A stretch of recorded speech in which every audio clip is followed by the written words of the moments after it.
FlossTube friends, welcome to my channel. My name is Chris. Today I'm here with a FlossTube Extra and we're going to talk a little bit about stitching plans for 2024. If you've watched my channel for a little while, you know I am somebody who likes to plan. I like to have some structure to my stitching, and it's always fun as the year's wrapping down to look ahead to the next year and decide what I want to do with my stitching. What I've been doing this year, having my focus projects, has worked really well for me. My goal was to try and finish up some of my older whips, to get those out of my whip pile, because they've just been hanging around so long, and I just want to get them done to make room for newer things to stitch on. And that's worked really well. I've had quite a few finishes this year. I think I've maybe had 15 finishes. Now some of those were smaller things like smalls exchanges, so I started and finished them, but I've definitely finished up some of my older whips that have been sitting around for a long time. So what I've been doing has been working, so I could just keep doing what I've been doing, but a new year is always an opportunity for a change, and I always find it's fun to change things up and mix things up. And to be honest, I was thinking about it, and I think I'm getting maybe a little bit burnt out on focusing on finishing. I'm pretty good at putting pressure on myself for stuff like that, and I think that's maybe messed with my stitching a little bit lately after finishing Behind the Bit, which was a really big project that I've worked on for a number of years. I think picking up another big project and feeling like I have to stitch on this till it's done, and that's going to take years, was just a little disheartening.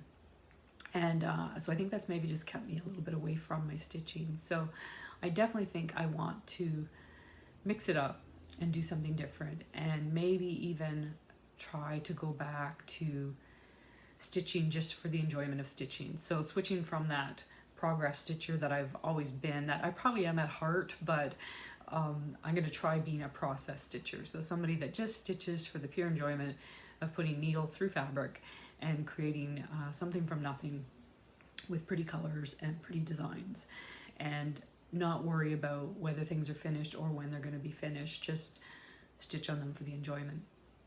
So I have mulled around a lot of different ideas or things that I could do, and to be honest, I still haven't solidified exactly what I think I want to do, but one of the ideas I was playing around with was birthdays.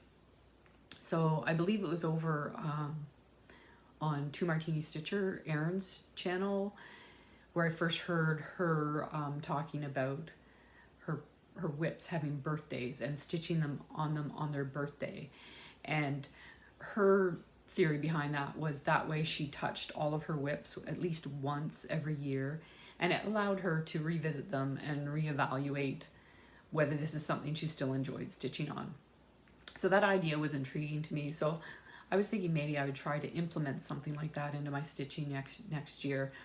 And the way I kind of envisioned it was, when a whip had a birthday, I would work on that whip, not just on that day, but basically until another whip had a birthday. And then I would switch and stitch on that one.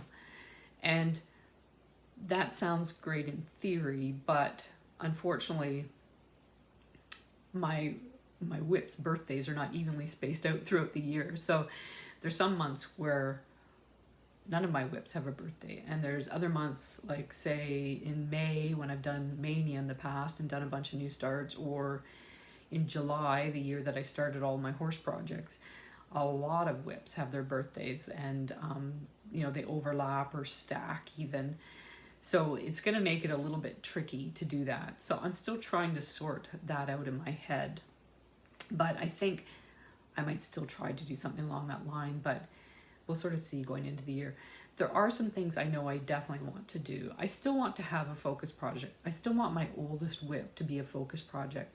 So I am gradually making progress on that oldest whip. So right now, that's my Leonid Afremov Walk with Dog. I'll put a picture here of what it looks like. So that is my oldest whip, and if you've watched my past videos, you'll know that I actually restarted that project this fall. I was doing it on an 18 count Aida, two strands over one full cross, and I was finding it was starting to get a little bit tight, and was becoming a little bit of a struggle. I wasn't liking how the stitches were looking, so I wanted to try it on a 25 count and do it 1/2, and I do like that much better. So I have restarted that. So technically it's my oldest whip, but it's also a restart. I don't know how that evens out, but I'm still calling it my oldest whip. And I would like to make progress on it. It's a beautiful image, and I would love to have it finished and hanging in my home. So that is going to stay my focus project next year. And I'm going to work on it every weekend. As I say, what I'm doing from Monday to Friday, I'm still kind of ironing out those details, but I believe I'm going to try something related to birthdays. The other thing I know for sure next year is I'm going to do some new starts. It's 2024. It's a big birthday for me next year. I'm actually turning 60, and I am not getting any younger, and I have a lot of beautiful things in my stash that I want to stitch. So I'm going to do that. I'm going to stitch them. So I'm going to celebrate 2024, the year that I'm turning 60. I'm going to do 12 new starts in 2024. So every month I'm going to have a new start on the 24th of the month. And then in July, my birthday month, I'm going to have one extra new start on my birthday. So I went through my stash of kits and kitted projects, and I picked out my most favorite things that I love that I want to stitch. So I have 12 things set aside, as well as one for my birthday start. So the one I know I'm definitely doing for my birthday start is this Dimensions kit, Horses by a Stream. So this one is definitely getting started on my birthday. The other 12, I'm going to go into that in a minute, sort of what I'm going to do with that. But so those are the things I know for sure. Focus projects stitched on the weekends, 12 new starts, one a month on the 24th, plus a birthday start. And I want to get those things that are sitting in my stash that I love and want to stitch. I want to get them in my whip pile so that I'm stitching them. The other rotation I'd sort of toyed with a little bit was to, again, I really want to stitch on every one of my whips next year. This year I discovered when I went through my stats that there was 5 of my whips that didn't get touched at all. And that makes me a little bit sad because they're all projects that I quite like.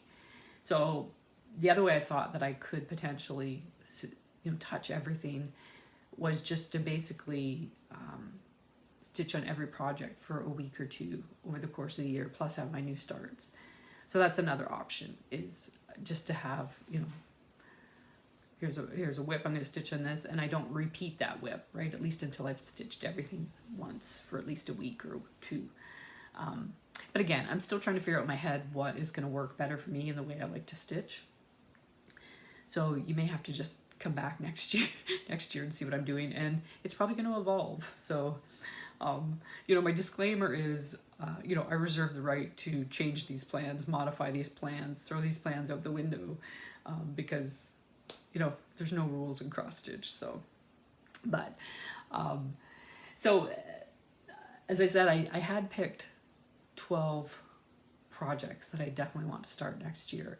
And I thought it might be fun if you guys help me pick which one I started every month. So my plan is, in each monthly video, I'm going to show you 3 projects that I'd like to start, and you guys can pick which one you think I should start the next month. So let's start that right now. So the ones I have selected for next year, one is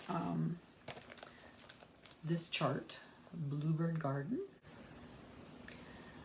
This was something that I purchased with a gift certificate that I won from Kathy over at Crafty Cat Stitches for her Floss Tube anniversary. She was doing a giveaway. So there's the fabric, there's the flosses minus the yellow. I still need the yellow. So this is one of my potential new starts that I want to do. So that's Bluebird Garden. If you'd like to see me start that one, just tell me down in the comments. The other one is Mare and Foal, this Dimensions Gold kit. So Mare and Foal. And the third one to pick from is Summer's End, this Dimensions Gold kit. So let me know down in the comments down below which one of those you would like to see me start in January, and I'll start it. And each month, that's what I'll do, is I'll show you 3 potential new starts, and you guys can help me pick which one you think I should start the next month. So I think that's pretty much everything I had planned. I am hoping to fully finish a number of projects that I have sitting in my little basket waiting to be finished. So hopefully I'll have some full finishes to show you next year. And yeah, I think that was everything I wanted to mention. If anybody has any questions about anything, if you have some great ideas of what you're doing with your stitching next year, please let me know in the comments down below. As I say, I haven't solidified my plans, so I'm always open to change if somebody has a great idea of what they're gonna do.